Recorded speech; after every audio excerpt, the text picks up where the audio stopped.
کراچی کے مختلف علاقوں میں ثقافتی پروگراموں کا سلسلہ جاری ہے۔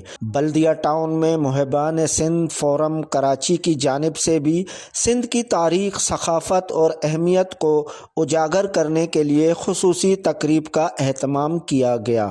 ثقافت جو ہے وہ کسی بھی قوم کی تاریخ کا آئینہ ہوتی ہے، اور الحمدللہ آج جب ثقافتی دن ہے سندھ کا، تو الحمدللہ جتنے بھی محب وطن سندھی ہیں وہ الحمدللہ آج کے دن اپنی ثقافت کو بھرپور طریقے سے منا رہے ہیں۔ مبارک دن ہے، ہم سب کے لیے خوشی کا دن ہے۔ سندھ میں رہنے والے چاہے وہ کسی بھی زبان بولنے والے ہیں، سوائے ان کے جو سندھ کو تقسیم کرنے کی بات کرتے ہیں، سوائے ان کے جو سندھ کو توڑنے کی بات کرتے ہیں، ہم سب کو ویلکم کرتے ہیں، سندھ کی ثقافت کے اس دن کی مبارکباد پیش کرتے ہیں۔ سب سے پہلے تو میں سب سندھیوں کو آج جو سندھ میں بسنے والے ہیں، جو سندھ سے پیار کرنے والے ہیں، ان کو آج کلچر ڈے کی مبارکباد پیش کرتا ہوں۔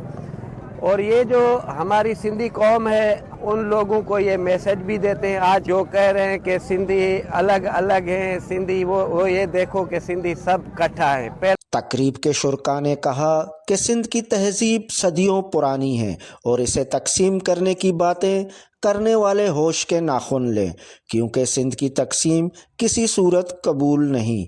کیمرہ مین شعیب بلوچ کے ساتھ حیات بلوچ، وش نیوز، کراچی۔